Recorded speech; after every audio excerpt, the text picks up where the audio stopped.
Hello guys, I am Gulshan Khatoon. Welcome to my YouTube channel Gulshan Memon classes. आज मैं आप सबके सामने एक मैक्रो इकोनॉमिक्स का कॉन्सेप्ट लेकर आई हूँ जो इलास्टिसिटी से रिलेटेड है। ठीक है, हम लोग सीखेंगे इलास्टिसिटी में ज्योमेट्रिक मेथड को। इलास्टिसिटी में किस मेथड को? ज्योमेट्रिक मेथड को। ठीक है, चलिए यहाँ पे हम ग्राफ बना के रखें पहले से। तो एक्स एक्सेस के ऊपर है क्वांटिटी, वाई एक्सेस के ऊपर दे रखा है प्राइस, और A B C D E point दे रखा है इस लाइन में। ठीक है, तो देखिए A B C D E point के ऊपर मेरा इलास्टिसिटी की वैल्यू क्या होगी उसको हम लोग आज निकालना सीखेंगे। ठीक है, इसमें यही सीखेंगे। ठीक है, तो देखिए इसमें इलास्टिसिटी का फॉर्मूला होता है, ज्योमेट्रिक मेथड में इलास्टिसिटी का फॉर्मूला होता है lower segment divided by upper segment. Lower segment divided by upper segment.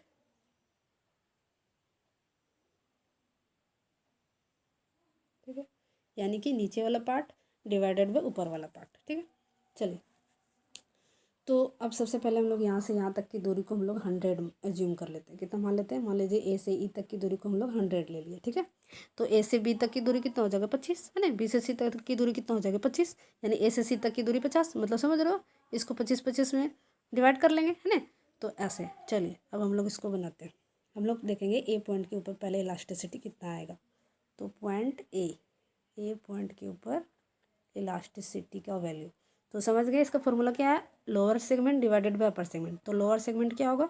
देखिए इस ग्राफ में ए से नीचे वाला पार्ट तो ए ई, है ना। ए से नीचे वाला पार्ट क्या होगा? ए ई, है ना, डिवाइडेड बाय ए से ऊपर वाला पार्ट। ए से ऊपर पार्ट कुछ है ही नहीं तो जीरो। ठीक है, तो ए ई डिवाइडेड बाय जीरो क्या होगा? ए ई डिवाइडेड बाय जीरो, यानी ए ई का वैल्यू कितना? 100 डिवाइडेड बाय जीरो कितना आएगा? इसको हम लोग कट करेंगे तो इन्फिनिटी, क्योंकि किसी भी संख्या को जीरो से डिवाइड करने पर इन्फिनिटी आता है। तो इसका ई डी क्या हो गया? इन्फिनिटी, यानी कि इलास्टिसिटी ऑफ डिमांड कितना हो गया? इन्फिनिटी, मतलब कि परफेक्ट इलास्टिक। Perfect elastic. ठीक है, उसी तरह से पॉइंट बी के ऊपर निकालते हैं। पेन का कलर चेंज कर लेते हैं। ठीक है, पॉइंट बी के ऊपर। ठीक है, इलास्टिसिटी यहाँ भी यही करेंगे, lower segment divided by upper segment. तो देखिए, ठीक है, यहाँ पे हम लोग लिख लेते हैं पहले। ए पॉइंट के ऊपर क्या था? E D is equal to infinity. A point के ऊपर क्या है? E D is equal to infinity. ठीक है,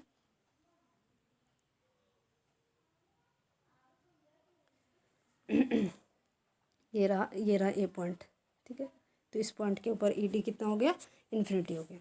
अब हम लोग बी का निकाल रहे थे, तो बी से नीचे वाले पार्ट बी ई, है ना, lower segment divided by upper segment. तो B E divided by A B, है ना, क्योंकि बी से ऊपर वाला पार्ट, पहले नीचे वाला पार्ट डिवाइडेड बाय ऊपर वाला पार्ट। तो देखिए कितना हो जाएगा? B E divided by A B हो जाएगा, या बी ए हो जाएगा, है ना, यहाँ पे। ठीक है, क्या था? B E divided by A B. तो बी का वैल्यू कितना निकल जाएगा? 75, क्योंकि देखिए बी से ई तक की दूरी का है ना, यहाँ से देखिए, है ना, बी से ई तक का। ठीक है, तो 75, उसके बाद ए बी का 25। ठीक है, तो 75 डिवाइडेड बाई 25,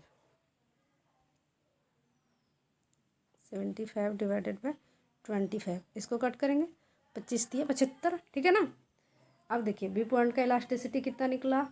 बी पॉइंट का इलास्टिसिटी निकल गया मेरा 3, यानी कि ई डी ग्रेटर देन 1 हो गया। ई डी का वैल्यू कितना हो गया? Greater than 1। ठीक है, क्योंकि एक से बड़ा है 3। अब इसको क्या बोलते हैं? मोर इलास्टिक। क्या लिखेंगे इसका? मोर इलास्टिक। तो बी पॉइंट में क्या हो गया? मोर इलास्टिक। तो यहाँ पे लिख देते हैं बी पॉइंट में ग्रेटर देन 1 इलास्टिसिटी का value. E D greater than 1 होगा यहाँ पे बी पॉइंट के ऊपर। ये रहा बी पॉइंट। ठीक है, ये रहा ए पॉइंट, ये रहा सी पॉइंट। अब देखो सी वाले पॉइंट पे क्या होगा? सी वाले में भी यही, lower segment divided by upper segment. तो लोअर सेगमेंट क्या होगा? C E divided by A C. ठीक है, तो चलिए लिख देते हैं यहाँ पे C E divided by A C. C point पे इलास्टिसिटी। ठीक है, सी ई डिवाइडेड बाय कितना बनेगा? ए सी, ठीक है। सी का वैल्यू कितना हो जाएगा 50 ना, 25 25 50 डिवाइडेड बाय ए सी का भी वैल्यू 50 है ना, मिड का है तो मतलब बीच वाला है, तो इसका वैल्यू कितना निकला 1, यानी कि यहाँ पे ई डी का वैल्यू कितना निकला 1, यानी कि यूनिटरी इलास्टिक। यूनिटरी इलास्टिक कहाँ पे, सी पॉइंट के ऊपर। चलिए दिखाते हैं यहाँ पे।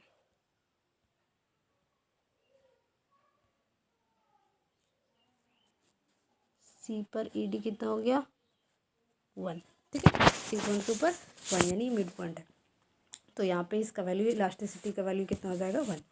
अब देखिए डी पॉइंट के ऊपर, डी पॉइंट के ऊपर क्या होगा, फिर से lower segment divided by upper segment, यानी D E divided by A B हो जाएगा, D E divided by A B, है ना। चलिए लिखते हैं, डी पॉइंट के ऊपर इलास्टिसिटी, डी पॉइंट, ठीक है। यहाँ भी वही lower segment divided by upper segment, lower segment कितना हो जाएगा D E divided by A D हो जाएगा ना। डी का वैल्यू कितना होगा 25 और ए डी का वैल्यू 75 होगा कि नहीं, एक बार दिखाते हैं आपको।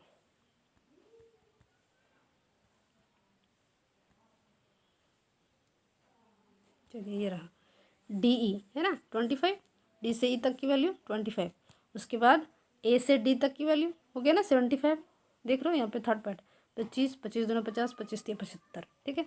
तो हो गया 25 divided by 75,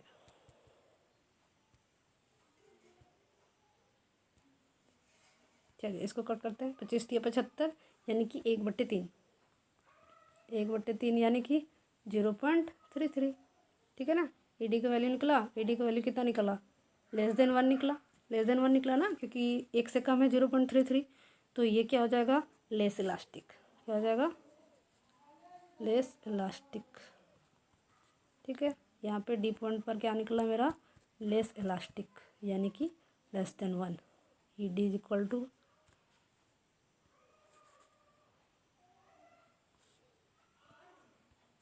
E D is equal to नहीं, E D <<1, sorry E D <<1, ठीक है।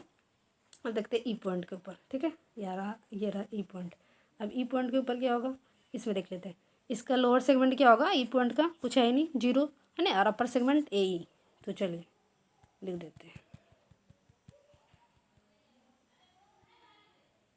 ई पॉइंट के ऊपर, ई पॉइंट पर इलास्टिसिटी कितना होगा, लोअर सेगमेंट क्या हो जाएगा 0 डिवाइडेड बाय अपर सेगमेंट क्या हो जाएगा ए ई हो जाएगा ना। अब देखिए 0 डिवाइडेड बाय ए ई कितना 100, इसको डिवाइड करेंगे कितना आएगा 0, यानी कि यहाँ पे ई पॉइंट पर ई डी कितना हो गया, E D is equal to 0, यानी कि perfect inelastic, perfect inelastic, ठीक है। तो हम लोग का निकल गया हर एक पॉइंट पे क्या इलास्टिसिटी का वैल्यू।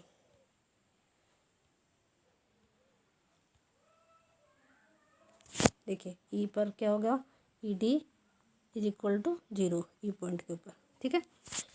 आई होप आप सबको समझ आई है। Thank you guys.